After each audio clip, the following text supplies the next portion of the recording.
बात गौर करने वाली ये कि इस आंकड़े में भी जेडीयू के मुकाबले बीजेपी आगे और काफी आगे। उसी तरीके का एक फासला बीजेपी और जेडीयू के बीच जिस तरीके का मैट्राइज वाले सर्वे में देखने के लिए मिला था, यहां पर भी सबसे बड़े दल के तौर पर बीजेपी ही अपनी धमक दिखा रही है। ओपिनियन पोल का यह आंकड़ा है, मैं फिर से आपको बता दूं। और पोलस्टैट के आंकड़े में महागठबंधन की जो सीटों का ब्रेकअप है वो भी अब आप देख लीजिए। महागठबंधन में आरजेडी सबसे बड़े दल के तौर पर 69 से 72 सीटें हासिल करेगी और बढ़िया स्ट्राइक रेट यहां पर आरजेडी का नजर आ रहा है। 69 से 72 सीटों के साथ आरजेडी सबसे आगे, कांग्रेस फिर से कमजोर कड़ी साबित होती हुई महागठबंधन में 2020 की तरह। और बिल्कुल मैट्राइज में भी इसी तरीके से कांग्रेस कमजोर कड़ी साबित हो रही थी। एक बार फिर ये जो पोलस्टैट का नंबर है ओपिनियन पोल का, इसमें भी कांग्रेस कमजोर कड़ी 10 से 13 सीटों पर सिमटती हुई। लेफ्ट पार्टियां 14 से 15 सीटें हासिल कर सकती है। मुकेश सहनी के खाते में 1 से 2 सीटें जा सकती हैं और जो आईएपी पार्टी है उसके खाते में भी 0 से 1 सीट जा सकती है।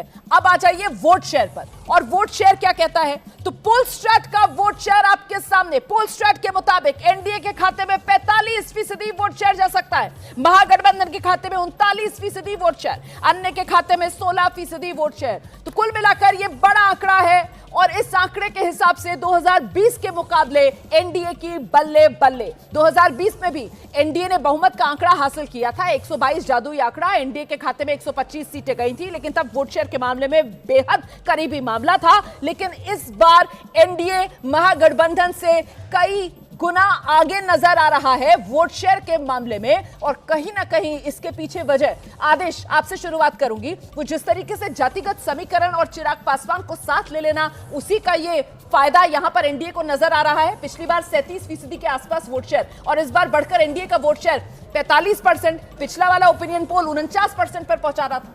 देखिए, पिछले वाले से इसमें ज्यादा संख्या मिली है महागठबंधन को, हाँ, कंपैरिजन के तौर पे बिल्कुल गैप कम हुआ है, मैंने कहा यही बात मैं कह रहा था। हाँ। कि अभी के ओपिनियन पोल है, फर्स्ट फेज की वोटिंग परसों को होगी, उसके बाद सेकंड फेज आएगा, तो इतनी इसका सैंपल साइज क्या है मुझे नहीं पता, ठीक है। लेकिन मैं इतना कह सकता हूँ आपको कि इतना ज्यादा डिफरेंस नहीं मिलेगा। बड़ा क्लोज इलेक्शन है, सीट वाइज इलेक्शन है, हर सीट के जातिगत समीकरण अलग है। कोई ऐसा मुद्दा नहीं है कि जो पैन बिहार में आपको मिल जाएगा कि हाँ पूरे बिहार में एक ही मुद्दे पे, बेरोजगारी पे या एंटी इनकम्बेंसी। और सबसे बड़ी बात है कि ये पूरे ओपिनियन पोल की जो आज बात हो रही है उसमें सबसे बड़ी भूमिका यदि किसी की है बिहार के चुनाव में तो वो महिलाओं की है। क्योंकि हम पिछले किसी भी चुनाव को देख लें, चाहे पिछले लोकसभा चुनाव की बात कर लें या पिछले विधानसभा चुनाव 2020 की बात कर लें, हर चुनाव में महिलाओं ने बहुत ही आगे बढ़ चढ़कर अपना योगदान दिया है। और पिछले विधानसभा चुनाव में तो लगभग 167 सीटों पर महिलाओं ने बढ़कर मतदान किया और वो लगभग सभी की सभी सीटें हमारी एनडीए के झोली में आई। तो एक महिला होने के नाते, एक पार्टी की मतलब आप ये कह रही हैं कि महिलाओं का ये आशीर्वाद है जिसकी वजह से ये भरपूर बहुमत वाला नंबर एनडीए के खाते में आएगा। फिलहाल मैं बता दूं कि ये सिर्फ और सिर्फ ओपिनियन पोल के आंकड़े हैं। प्रीति जी, मैंने बधाई दे दी, आपने भी पूरी मुस्कुराहट के साथ खुले मन से उसको स्वीकार किया, ठीक है। लेकिन अभी ओपिनियन पोल भी 2 और एजेंसीज के आने बाकी है, तो थोड़ा सा इंतजार कर लेना चाहिए। और जल्दी से आरजेडी के प्रवक्ता उत्पल वल्लभ हमारे साथ मौजूद है, जरा एक रिएक्शन उनका लेते हैं। उत्पल जी, आपका रिएक्शन इन आंकड़ों पर, क्योंकि यहां पर तो एक बार फिर से बिहार में नीतीश सरकार, संकेत यही है ओपिनियन पोल के आंकड़े में। देखिए, ओपिनियन पोल मैं पिछले 2 चुनाव में आप देख लीजिए, ओपिनियन पोल और एग्जिट पोल में काफी अंतर होता है। मैं तो कहता हूं कि ये पलट सा जाता है। खैर, ये कौन एजेंसी किए है, उनका क्या आधार है, ये उनका हो सकता है, लेकिन राष्ट्रीय जनता दल बिहार की बड़ी पार्टी है और सबसे बड़ी पार्टी है। और यहाँ हमारे भी पार्टी के सब लोग लगे हुए हैं बिहार में। हमें जो फीडबैक मिल रही है, हम पूर्ण बहुमत की सरकार बनाने जा रहे हैं। अब कुछ आंकड़े मैं आपको बता दूं, हाँ। आप 2010 से उतारिए, 2010 से चलिए जब हमारी पार्टी की सबसे खराब परफॉर्मेंस थी, हाँ। हम 22 से 75 का सफर किए हैं और 80 तक का सफर किए हैं। अब वही दूसरी ओर आप भाजपा को देखिए। भाजपा, आप देखिएगा कि नरेंद्र मोदी जी सबसे चमत्कारिक नेता रहे हैं भाजपा के अभी तक 2014 से।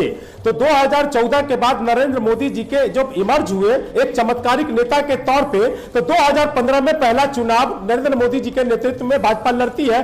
उस समय 91 विधायक इनके पास थे और 2015 में नरेंद्र मोदी जी की चमत्कारिक नेतृत्व में महज 53 आप समझ सकते हैं कि नरेंद्र मोदी जी को तो शुरू में ही नकार दिया जब इनके चरम पे हवा डोलते थे, जब कहते थे कि बयार बहता है उसी समय, और अब तक ये पुराने रिकॉर्ड को नहीं छू पाए पिछले 2 चुनाव से। तो ये इसलिए ये ओपिनियन पोल जो है 2015 जिसको लेकर बीजेपी को आईना दिखाने का काम कर रहे हैं, 2015 में तो आपके पास भी नाम नीतीश साथ था ना आरजेडी के, तो उसका फायदा आपको भी मिला था और इसी वजह से आप भी सत्ता में आए थे। तो तब से तो सर अब तक गंगा में कितना पानी बह चुका ना। एक सेकंड सर, अभी तो देखिए बहुत लंबी बातचीत है, अभी तो अन्य एजेंसीज भी है और उनके ओपिनियन पोल के आंकड़े भी है, थोड़ा तो संयम बरत कीजिए।